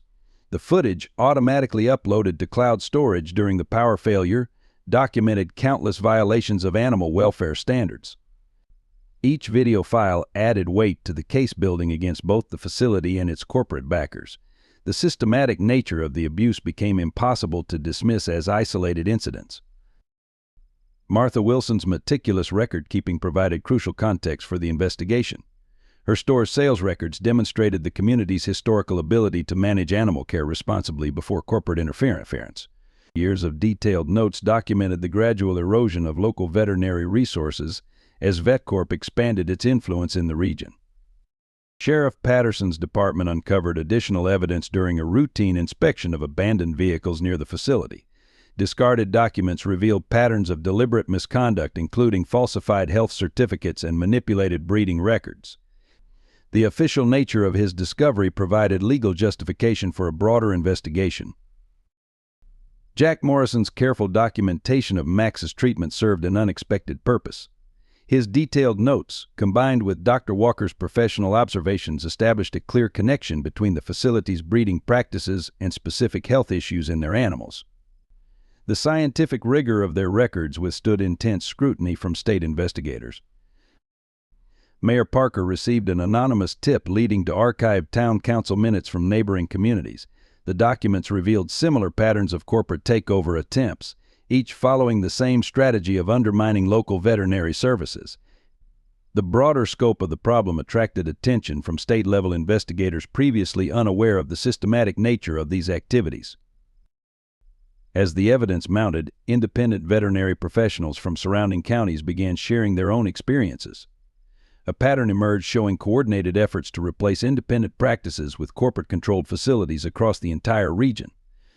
The documentation supported every warning the Millbrook community had raised about the threats to local animal care. The Millbrook Community Center overflowed with residents on a crisp Sunday morning, drawing the largest gathering in the town's recent history. The atmosphere crackled with renewed purpose as farmers, business owners, and townspeople filled every available space. Mayor Elizabeth Parker stood at the podium, her voice steady as she presented the evidence of corporate manipulation that had nearly destroyed their community's way of life. Dr. Robert Walker received a standing ovation as he detailed the systematic attacks on local veterinary practices. His professional reputation, rather than being destroyed by recent events, had been strengthened by his principled stand. Colleagues from neighboring counties arrived to express their support, sharing similar experiences with corporate veterinary takeover attempts in their own communities. Samuel Green led a coalition of local farmers in establishing an emergency veterinary support fund. Their initial goal of raising $50,000 for legal defense and clinic restoration was surpassed within the first hour. Additional pledges continued to arrive from agricultural communities across the state, demonstrating the widespread support for preserving independent veterinary care. Martha Wilson transformed her general store into a coordination center for the community's response. Local businesses displayed support independent care signs in their windows, while her counter became a gathering point for sharing information and organizing resources. The store's role as a community hub, once a target of corporate investigation, now symbolized their resistance to outside control. Sarah Mitchell's law enforcement connections proved invaluable as she worked with state investigators who recognized the broader implications of Millbrook's situation. Her testimony, backed by years of professional experience, lent credibility to the community's claims about the importance of local knowledge in animal care. Tom Anderson's wildlife data received validation from university researchers who confirmed the negative impact of corporate breeding practices on local ecosystems. His presentations to environmental protection groups garnered additional support and resources for the community's cause. The scientific community's endorsement strengthened their position significantly. Jack Morrison's cabin became a symbol of resilience as community members worked to restore and expand its capacity for emergency animal care. Volunteers arrived daily offering skills and resources to create a proper rehabilitation facility that would operate under Dr. Walker's restored license. Max and Freya, now permanent residents, became living testimonials to the effectiveness of community-based care. The local media, led by William Foster's balanced reporting, attracted national attention to Millbrook's struggle. Journalists from major publications arrived to document the community's fight against corporate consolidation of veterinary services. Their coverage highlighted the broader implications for rural healthcare access across the country. Regional veterinary professionals organized a conference in Millbrook, focusing on preserving independent practice in rural communities. The event drew participants from 3 states, establishing networks for mutual support and resource sharing. Their collective expertise provided a powerful counterargument to corporate standardization of animal care. Through these united efforts, Millbrook transformed from a community divided by external pressures into a model of collective action. The very forces that had threatened to destroy their traditional support systems instead strengthened their resolve to protect independent veterinary care. Their story began inspiring similar movements in other communities facing corporate takeover attempts. The State Veterinary Board convened an emergency session in response to the mounting evidence from Millbrook. Their formal investigation, initially focused on unauthorized practice, shifted dramatically as Dr. Walker presented documented patterns of corporate interference with rural veterinary services. The board members, many from small communities themselves, recognized the broader implications for animal welfare across the state. VetCorp's carefully constructed expansion strategy began unraveling as additional communities came forward with similar experiences. Their legal team's attempts to maintain control through regulatory pressure faltered in the face of united opposition from independent veterinary professionals. The corporation's share price reflected growing investor concern about their rural market strategy. Mayor Elizabeth Parker secured a significant victory when the state legislature introduced emergency provisions protecting independent veterinary practices in rural areas. The legislation, drafted with input from Millbrook's experience, established clear guidelines for maintaining local veterinary services while preventing predatory corporate practices. Independent clinics across the state gained new protections against hostile takeover attempts. Dr. Walker received formal reinstatement of his license, accompanied by a public acknowledgement of his ethical stance in protecting animal welfare. The board's decision established new precedents for evaluating professional conduct in crisis situations, recognizing the importance of community-based veterinary care in rural areas. Tom Anderson's wildlife protection protocols became the foundation for new state regulations governing commercial breeding operations. His years of data collection provided crucial evidence for establishing stricter oversight of facility conditions and breeding practices. The reforms effectively prevented the exploitation that had threatened local wildlife populations. The breeding facility faced multiple investigations as evidence of their practices became public. Their corporate backing withdrew under mounting pressure from shareholders and animal welfare organizations. Local authorities, led by Sheriff Patterson, coordinated with state agencies to ensure proper rehabilitation of the remaining animals.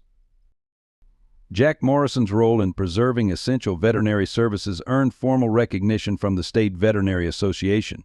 His careful documentation of treatment protocols, particularly during the winter crisis, contributed to new guidelines for emergency care in rural communities. The association established a rural veterinary support program bearing his name. Martha Wilson's General Store received state certification as an authorized emergency veterinary supply center, legitimizing its crucial role in the community's animal care network. Her detailed record-keeping system became a model for other rural communities establishing similar support networks. The certification process she helped develop protected essential local resources while maintaining professional standards. Sarah Mitchell's investigative work led to criminal charges against key figures in the corporate scheme to monopolize rural veterinary services. Her law enforcement experience proved invaluable in building cases that withstood legal challenges. The prosecution served as powerful deterrents against similar corporate tactics in other regions. The community's victory culminated in the establishment of the Millbrook model for rural veterinary care, combining professional oversight with community support networks. Their experience demonstrated how traditional knowledge and modern veterinary practice could work together effectively. Rural communities across the country began adopting similar approaches to protecting their animal care resources. The confrontation reached its peak during the State Veterinary Board's final hearing in Lansing. The Grand Chamber of the State Capitol building provided a fitting backdrop for what would become a defining moment in rural veterinary care. Dr. Robert Walker and Jack Morrison sat side by side, facing the assembled board members and corporate representatives who had gathered for this decisive session. VetCorp's legal team launched an aggressive final offensive, presenting stacks of regulatory violations and unauthorized practice documentation. Their lead attorney, Richard Hamilton, delivered a carefully crafted argument about standardization and public safety, his words echoing through the chamber with practiced precision. The corporation had invested significant resources in this final attempt to maintain control over rural veterinary services. Dr. Walker rose to address the board, his voice steady despite the pressure. He presented their comprehensive documentation of the winter crisis, including detailed records of emergency treatments that had saved countless animals.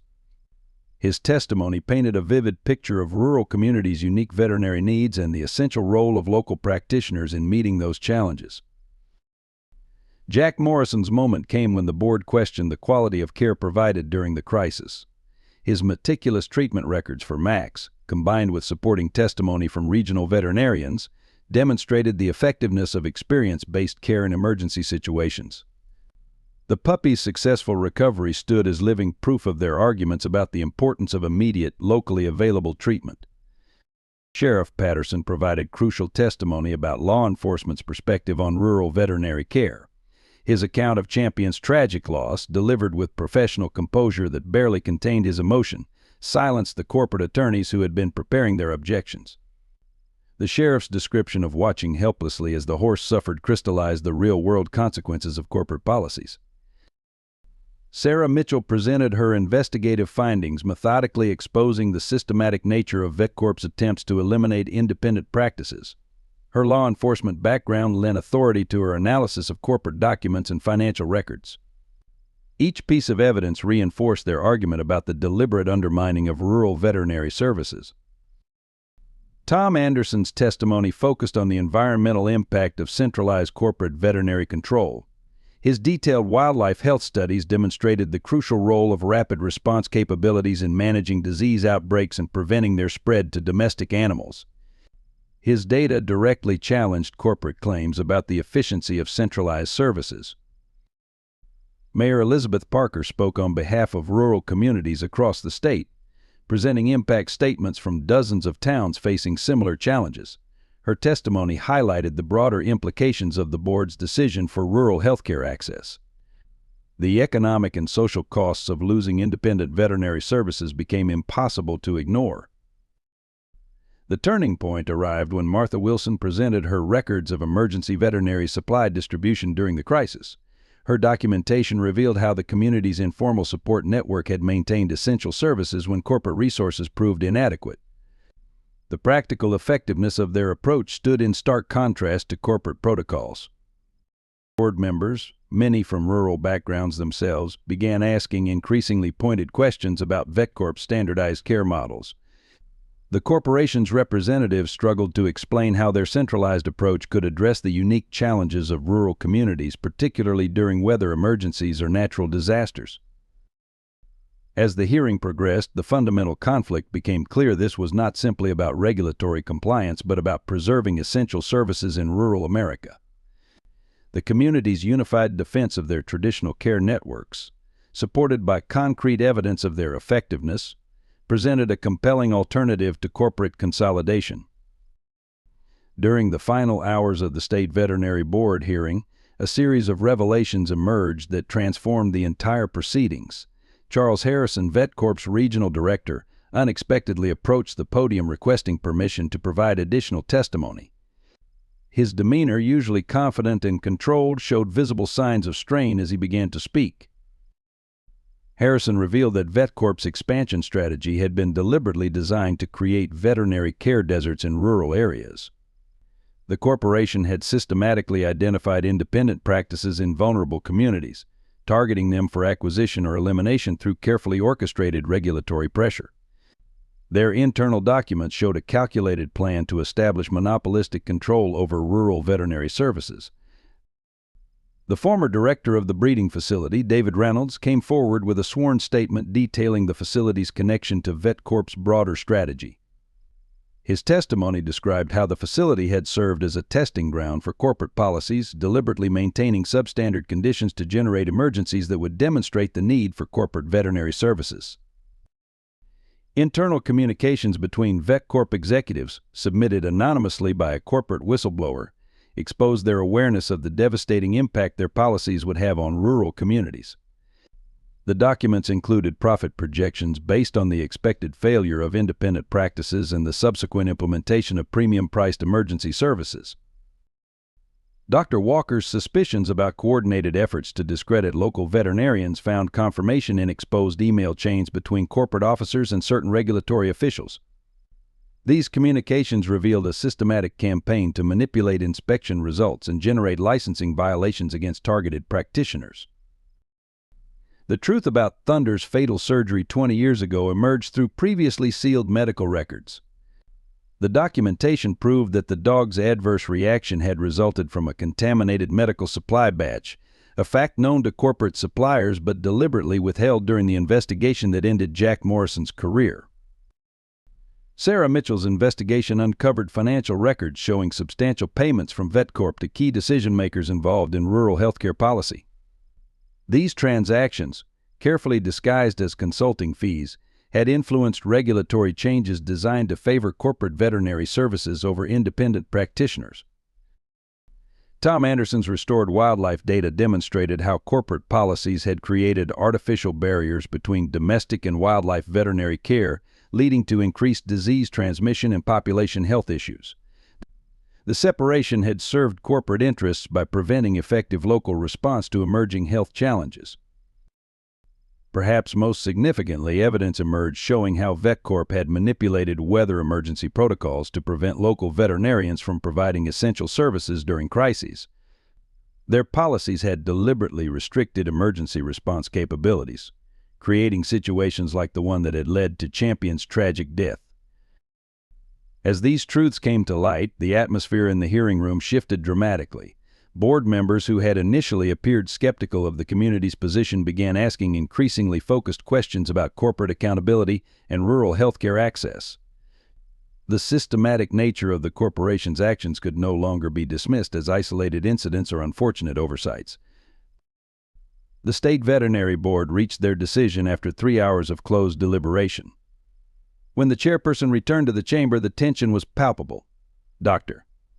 Catherine Reynolds, a respected veterinarian with 30 years of experience, delivered the board's findings with measured precision that gave weight to each word. The evidence presented before this board demonstrates a systematic attempt to undermine rural veterinary care through corporate manipulation, she began. We find these actions not only unethical but fundamentally contrary to the principles of animal welfare and public health. The board's unanimous decision included immediate emergency measures to protect independent veterinary practices across the state. Dr. Walker's license was fully reinstated with a formal apology from the board. More significantly, the decision established new precedents for evaluating rural veterinary care standards, acknowledging the unique challenges and necessary adaptations required in remote communities. His experience would help shape new guidelines for emergency response protocols in underserved areas. Jack Morrison received special recognition for his dedication to animal welfare under adverse conditions. The board created a new classification of emergency care certification, allowing experienced practitioners to provide essential services in crisis situations. This pragmatic approach balanced professional standards with the practical needs of rural communities. The breeding facility faced immediate closure pending complete investigation of its practices. Sheriff Patterson, working with state authorities, coordinated the safe relocation of all animals to approved rehabilitation centers. The facility's closure marked the first step in dismantling the infrastructure that had enabled corporate exploitation of rural veterinary care. Mayor Parker secured state funding for the establishment of a regional veterinary emergency response center in Millbrook. This facility would serve as a model for combining professional veterinary services with community-based support networks. The center's design incorporated lessons learned during the winter crisis, ensuring accessible care during severe weather conditions. Tom Anderson's wildlife protection protocols became the foundation for new state guidelines on integrated veterinary care. His approach, emphasizing cooperation between wildlife specialists and local veterinarians, would help prevent the artificial separation of services that had compromised animal health throughout the region. Sarah Mitchell's investigative findings triggered broader investigations into corporate influence in rural healthcare. State prosecutors began examining similar patterns in other essential services, using the Millbrook case as a template for identifying systematic manipulation of rural communities. The board's decision included provisions for protecting local supply networks like Martha Wilson's store, recognizing their crucial role in maintaining emergency response capabilities. New regulations would ensure these essential community resources could continue operating within appropriate professional guidelines. The immediate impact of the board's decision rippled through rural communities across the state. Independent veterinarians who had faced similar pressure from corporate interests found renewed support for maintaining their practices. The precedent established by Millbrook's success provided a blueprint for protecting local veterinary services nationwide. Spring arrived in Millbrook with a gentleness that seemed to acknowledge the community's need for healing. Jack Morrison stood on his cabin porch one morning, watching Max and Freya explore the melting snow, and realized his hands hadn't trembled in weeks. The weight of 20 years of self-doubt had lifted gradually, replaced by a quiet confidence born of vindication and purpose. Dr. Robert Walker's clinic reopened with a celebration that drew people from 3 counties. The renovated waiting room displayed photographs of successful treatments during the crisis, each image telling a story of community resilience. His first official act was to hire a young veterinary assistant, ensuring his accumulated knowledge would pass to the next generation of rural practitioners. Sarah Mitchell found her own path to healing through establishing a training program for emergency animal rescue. Working with local law enforcement, she transformed her painful memories of Thunder's loss into practical lessons that would prevent similar tragedies. Her experience brought depth and authenticity to the program that textbooks alone could never provide. Sheriff Patterson's daughter gradually returned to working with animals, starting by helping care for the rescued dogs from the breeding facility. Her father watched with quiet joy as she discovered a new purpose in rehabilitation work, her grief over Champion's loss transforming into determination to prevent other animals from suffering similar fates. Tom Anderson's return to active wildlife management came with a deeper understanding of the connections between wild and domestic animal care. His office, once filled with technical reports, now included artwork from local children depicting the animals he helped protect. The drawings reminded him daily of the community he served. Martha Wilson found unexpected peace in mentoring other rural store owners about emergency veterinary supply management. Her experiences during the crisis had given her insights that proved invaluable to communities establishing their own support networks. The satisfaction of sharing her knowledge helped heal the wounds of past intimidation. Mayor Elizabeth Parker discovered renewed purpose in advocating for rural community rights. The political skills she had once used for careful compromise now served to protect local interests against corporate encroachment. Her transformation from cautious administrator to passionate defender of small-town values brought personal fulfillment she hadn't expected.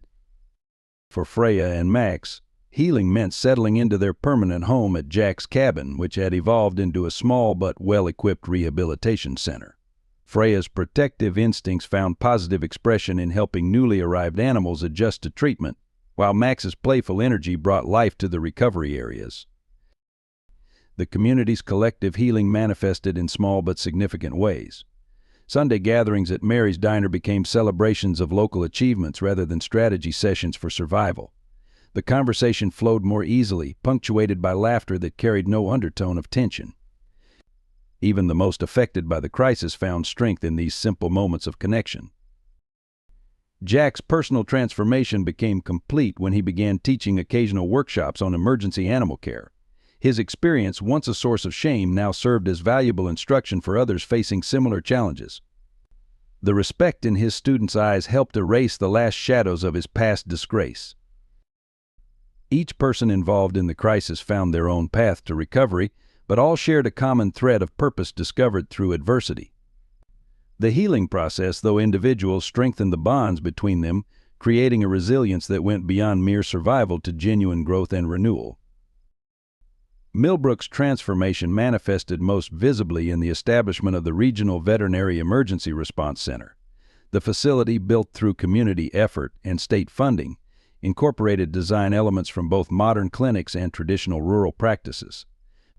Its central treatment area featured state-of-the-art equipment alongside spaces designed for community education and training.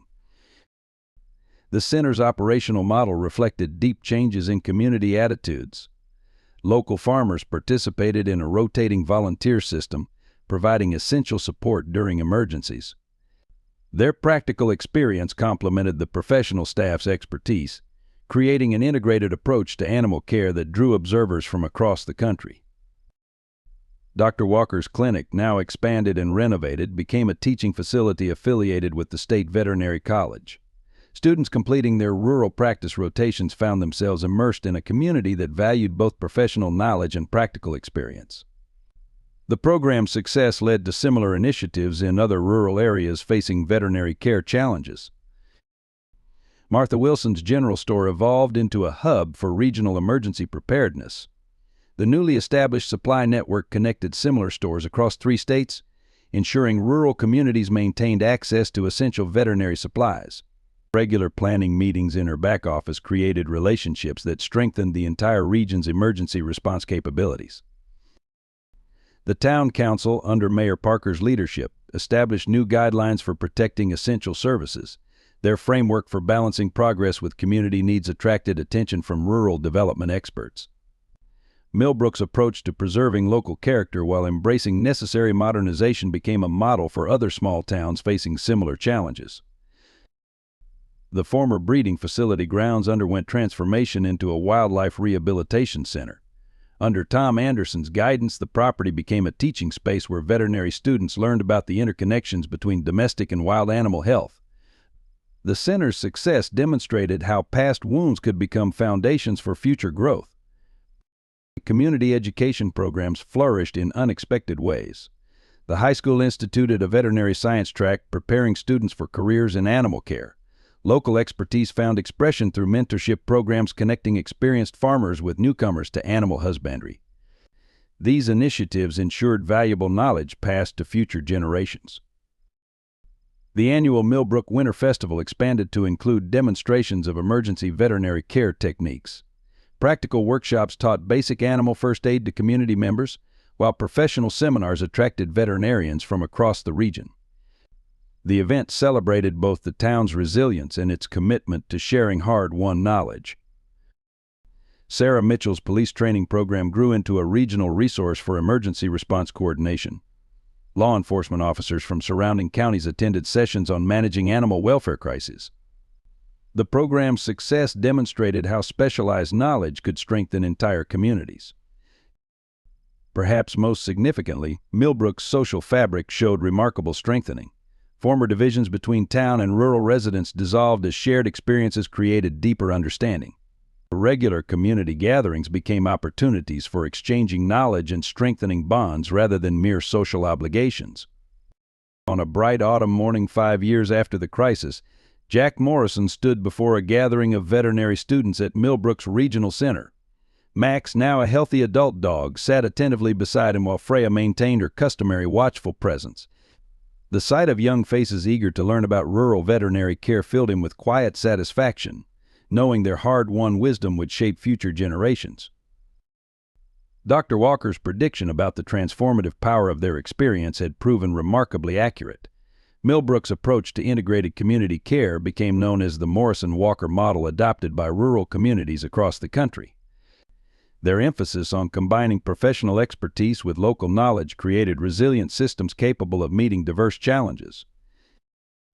The State Veterinary Board's annual report highlighted Millbrook's success in maintaining independent veterinary services.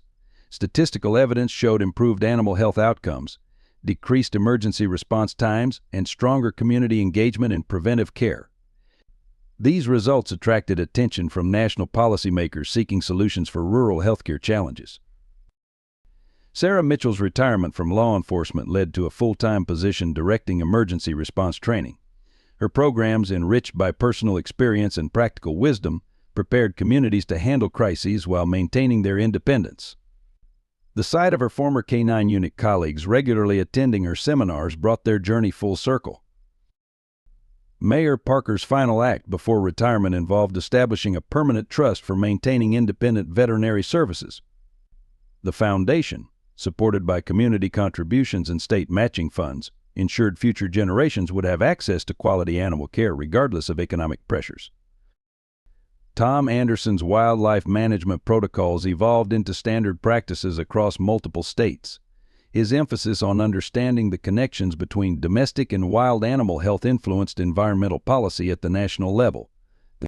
The success of his approach demonstrated the importance of local knowledge in conservation efforts. Martha Wilson's grandchildren now manage the store's veterinary supply network, expanding its reach while maintaining its community-focused mission. The business model she developed during the crisis proved remarkably adaptable, helping other rural communities establish similar support systems. The breeding facility grounds, completely transformed, housed a thriving educational center where Jack regularly shared his experiences. Students learned not just about animal care but about the importance of community resilience and ethical practice. The center's graduation ceremonies, held in the renovated barn, celebrated both professional achievement and community connection. Sheriff Patterson, nearing his own retirement, took particular pride in his daughter's accomplishments. Her work with rehabilitation programs helped countless animals and inspired other young people to pursue careers in veterinary care. The tragedy of Champion's loss had led to positive changes that would benefit animals for generations. As evening approached on that autumn day, the gathered community celebrated not just their survival but their transformation. The legacy they created extended beyond Millbrook's boundaries, offering hope and practical guidance to other communities facing similar challenges. Their story demonstrated how crisis could lead to renewal and how determined individuals working together could protect what mattered most. The sunset painted the sky in brilliant colors as Jack walked home with Max and Freya. Tomorrow would bring new challenges, but the path ahead was clear. They had built something lasting, not just a system for protecting animals, but a community that understood the true meaning of care and connection. Dear friends, what touched you most about Jack and Freya's story? We'd love to hear your thoughts on how this tale of trust, resilience, and community action resonates with your own experiences. Perhaps you've witnessed similar acts of courage in your local community. Share your perspective in the comments below. Your insights could inspire others who are facing similar challenges. If you found value in this story of compassion and community strength, consider joining our growing family of storytellers and changemakers. Subscribe to our channel and activate notifications to be part of our daily journey exploring remarkable tales of human-animal bonds and community resilience. Each story we share aims to illuminate the extraordinary in everyday acts of kindness. This story of Millbrook's transformation reminds us that positive change often starts with a single act of courage. If you believe this message could inspire others, please share it with friends and family who might appreciate its deeper meaning. Together, we can spread these stories of hope and resilience, showing how communities can unite to protect what matters most.